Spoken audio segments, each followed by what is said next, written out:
Hirap sabihin na there was a moment of realization where I thought, oh, ang galing ko pala mag-isip. Sobrang di ko pa mapaniwala. Maraming salamat sa suporta. At sana patuloy yung suporta niyo sa...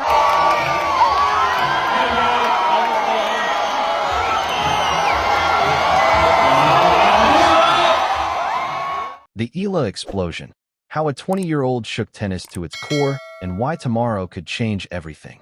The tennis world just witnessed something extraordinary, something messy, something absolutely electric. We're talking about a scandal that has nothing to do with match fixing or doping or any of the usual suspects. No, this scandal is about something far more insidious, something that's been eating away at the sport for years. The relentless, suffocating pressure placed on young stars the moment they dare to shine brightly enough to be noticed. Her name is Alexandra-EALA. She's 20 years old. She's from the Philippines.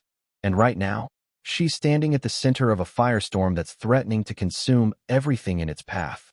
But here's the beautiful, chaotic twist that nobody saw coming. The greatest fighter tennis has ever known just stepped into the ring beside her, and he's not backing down. Welcome back to Champions Tennisitics, where we don't just report the news. We dissect it, we analyze it, and we call it exactly like we see it. I'm your host, and over the next few minutes, we're going deep into one of the most compelling stories the sport has produced in years. This isn't just about one match or one loss or even one player. This is about the future of tennis, the toxicity of social media, the power of mentorship, and a rematch that's about to explode across our screens in less than 24 hours. If you thought the drama ended when Alexandra-EALA walked off the court in Auckland after her semifinal loss, you weren't paying attention. That was just the opening act. What happened next? The viral hatred, Rafael Nadal's thunderous response, and the brutal rematch against Donna Vekic that's been confirmed for the Kuang Classic is the main event. And trust me when I say this, you don't want to miss a single second of what's coming. So buckle up, hit that subscribe button right now, and let's dive headfirst into the chaos. The scene is Auckland, New Zealand. The date is January 10th, 2026. The ASB Classic is in full swing, and the tournament has found its Cinderella story. Alexandra-EALA, ranked just outside the top 50 at the start of the week, has been on an absolute tear. She's not just winning matches, she's dominating them. She dismantled Olympic silver medalist Donna Vekic in straight sets in the round of 32, a result that sent shockwaves through the tennis community. Then she systematically broke down the experienced Magda Linette in the quarterfinals, showcasing a maturity and tactical awareness that belied her age. The Filipino fans were going absolutely insane. Social media was flooded with celebrations. EALA had just cracked the top 50 in the live rankings for the first time in her career. She was the story of the tournament, the name on everyone's lips, the player that commentators couldn't stop gushing about. Everything was perfect. Everything was magical. And then came the semifinals. Wang Xinyu of China stood across the net, and what followed was a battle of attrition, a grueling baseline slugfest between two of Asia's brightest young stars. The match was tight, fiercely competitive, with both players refusing to give an inch. But on this day, Wang Xinyu was just slightly steadier, slightly more composed in the crucial moments. EALA fought with everything she had, but it wasn't enough. She lost. A competitive, hard-fought loss against a quality opponent. The kind of loss that happens to every single player on tour, from the legends to the journeyman. In any rational world, this would have been the end of the story. A young player has a breakthrough week, makes the semifinals, loses a close match, and moves on to the next tournament with her head held high and her ranking at a career best. That's how it should have worked. But we don't live in a rational world. We live in the age of social media, where nuance goes to die and outrage is the currency of engagement. Within minutes, and I mean minutes, of the final point being played, the avalanche began. Twitter, Instagram, TikTok, Facebook, every platform was suddenly flooded with criticism that went far beyond normal sports analysis. This wasn't disappointed fans expressing their frustration. This was something darker, something more personal, something that felt almost coordinated in its viciousness. The comments were brutal. EALA is all hype, no substance. She only gets attention because of Nadal. Typical. Crumbles when the pressure is real. Overrated marketing product. The words kept coming, wave after wave of negativity directed at a 20-year-old woman who had just played the best tennis of her life for an entire week. The narrative shifted in real time, right before our eyes. Suddenly, it wasn't about her incredible run to the semifinals or her career high ranking. It was about the loss. It was about her supposed inability to handle pressure. It was about tearing down someone who had dared to rise too quickly, too confidently. One particularly vicious comment that went viral encapsulated the entire hateful narrative. EALA is a Rafa Nadal Academy marketing product, not a champion. When the real pressure hits, she folds every single time. Wake up, people. That comment got thousands of likes, was retweeted hundreds of times, and was screenshot and shared across every tennis forum and discussion board on the internet. The pile-on was relentless.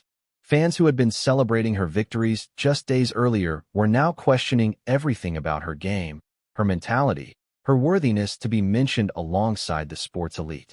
It was ugly. It was unfair. And for a moment, it seemed like Alexandra-EALA was going to be buried under this tsunami of toxicity before she even had a chance to defend herself. But then something happened. Something that reminded everyone why Rafael Nadal isn't just one of the greatest champions in tennis history. He's one of the greatest leaders the sport has ever known. Rafa doesn't do this often. He's famously private, carefully controlled in his public statements, always measured and diplomatic. He doesn't wade into controversies.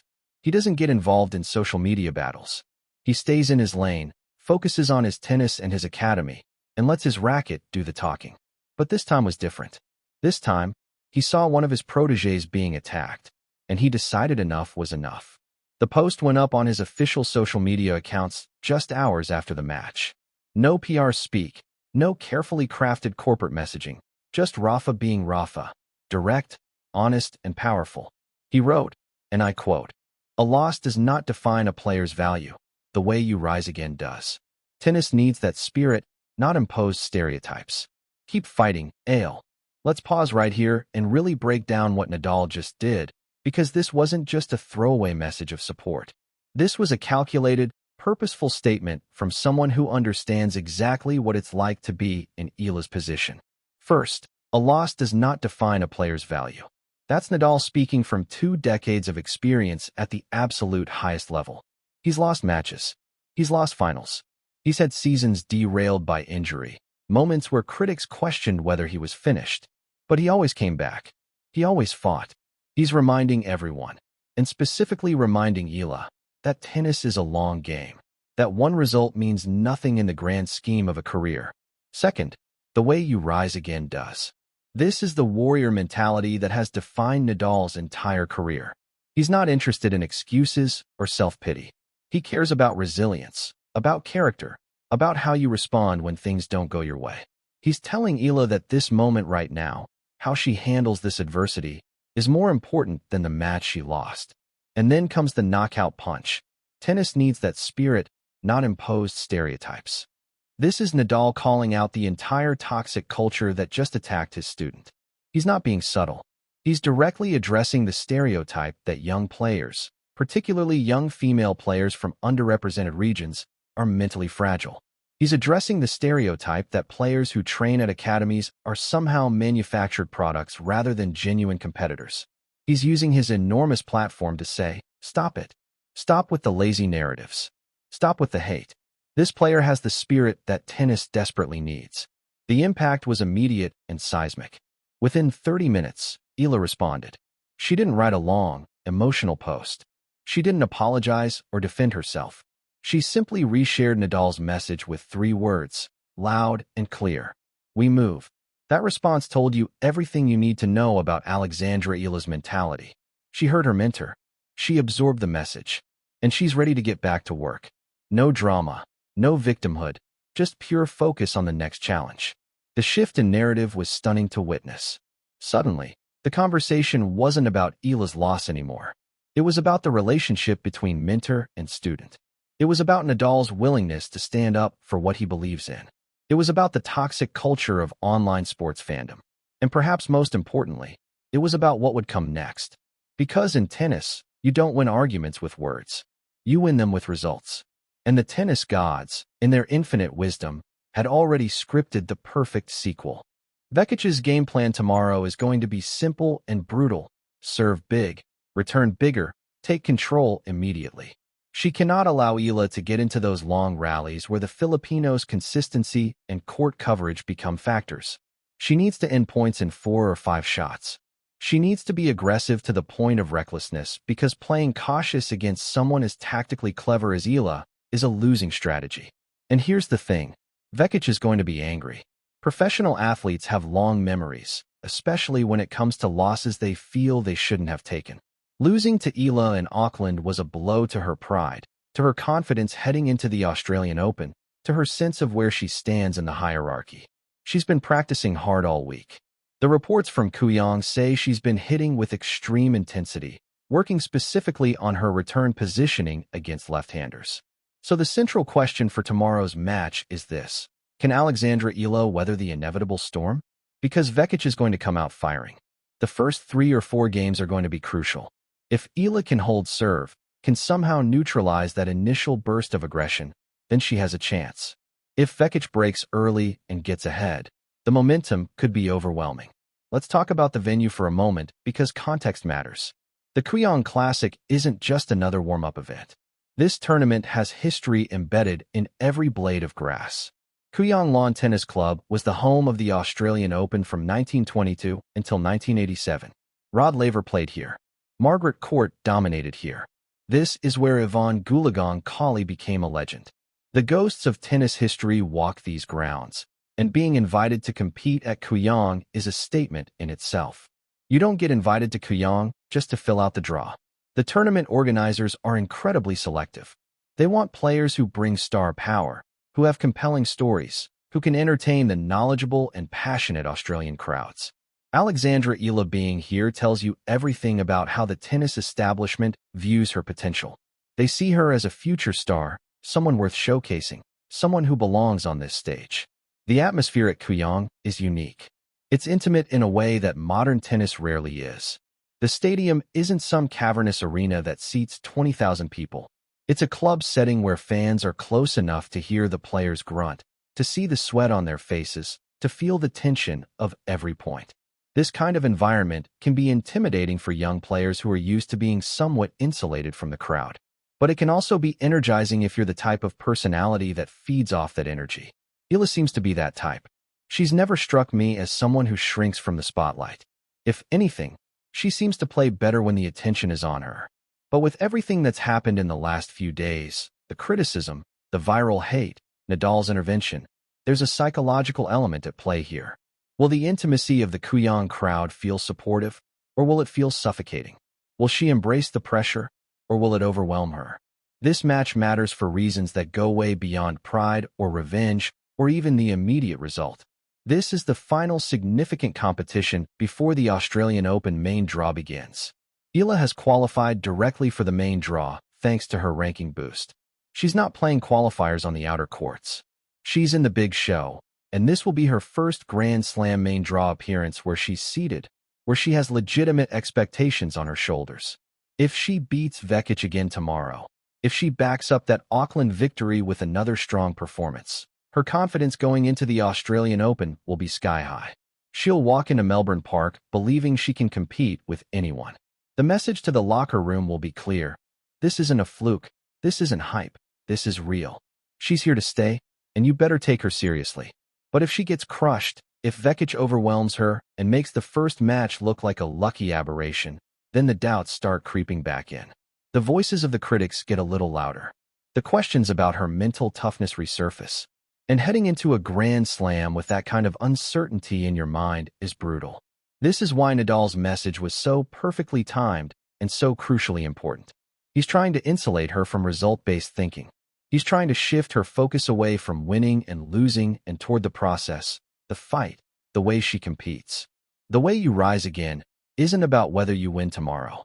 It's about how you show up, how you compete, whether you bring the right mentality regardless of the outcome. But ultimately, the story of this week, the narrative that's going to dominate the headlines and the social media conversations is Alexandra EALA. She represents so much more than just herself.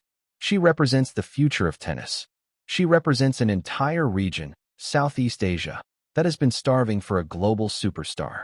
There have been great Asian players before, of course. Li Na won Grand Slams. Kei Nishikori reached a U.S. Open final. Zheng Qinwen just won Olympic gold. But the Philippines has never produced a tennis star at the highest level. EALA has a chance to change that, to become the first Filipino to genuinely compete for major titles, to inspire an entire generation of kids back home to pick up a racket. Tomorrow at Kuang is going to tell us a lot. It's going to tell us whether she can handle adversity and come back stronger. It's going to tell us whether the Auckland win was a one-time upset or the beginning of a sustained period of excellence. It's going to tell us whether Donna Vekic can adjust and impose her game, or whether EALA has her number. Most importantly, it's going to tell us whether Alexandra EALA has the mental fortitude to become the superstar that so many people believe she can be. We will be covering every single point of this match. We will have instant analysis, statistical breakdowns, tactical insights, and post-match reactions right here on Champions Tennisitics. This is the kind of storyline we live for. The drama, the stakes, the human emotion behind the competition. This isn't just about tennis. This is about character, about resilience, about proving the doubters wrong and making the believers proud. So here's what I need from you right now. Go down to that comment section and let me know where you stand. Are you Team EALA, believing in the spirit that Nadal talked about, trusting that she's going to come out tomorrow and prove everyone wrong? Or are you Team Vekic, backing the veteran to get her revenge and show that experience and power will always triumph over youth and tactics? Do you think Nadal's public defense was the right move? Or do you believe he's putting too much pressure on a young player who's still developing? Do you think the criticism EALA received was justified, or was it over the line? What does this match mean for the future of Asian tennis? I want to hear every single one of your thoughts. Let's get a real conversation going here, because that's what builds a community. And while you're down there in the comments, absolutely demolish that like button. Seriously, click it so hard that YouTube has to send engineers to check if their servers can handle it. It helps the algorithm, which helps the channel grow, which means we can keep bringing you this level of in-depth, passionate tennis coverage that you won't find anywhere else on the platform. If you haven't subscribed yet, what are you possibly waiting for? You're already here. You're already invested in this story. Hit that subscribe button and join the Champions Tennisitics family. We are the fastest growing tennis community on YouTube, and there's a reason for that. We don't sugarcoat things. We don't give you sanitized, corporate-approved takes. We give you the real story, the human drama, the stuff that makes tennis more than just a sport. Turn on those notifications, that little bell icon, so you don't miss the post-match analysis video that's going to drop tomorrow as soon as the final point is played. It's going to be essential viewing. We're going to break down exactly what happened, what it means, and where both players go from here. I'm your host. This is Champions Tennisitics, and I want to leave you with one final thought. Tennis is at its best when the stakes are personal, when the matches matter beyond rankings and prize money, when there's genuine emotion involved. That's what we have tomorrow. That's what makes this sport beautiful. The game doesn't end when they shake hands at the net. The game ends when we stop talking about it, when we stop caring about it, when we move on to the next thing. But we're not moving on. We're staying right here, in the moment, invested in this story, ready to witness history or heartbreak, or maybe both. That's what being a tennis fan is all about. That's why we do this. And I can't wait to share this journey with all of you. Stay passionate, stay engaged, and I'll see you tomorrow with all the fallout from what promises to be an absolutely unforgettable match. Peace.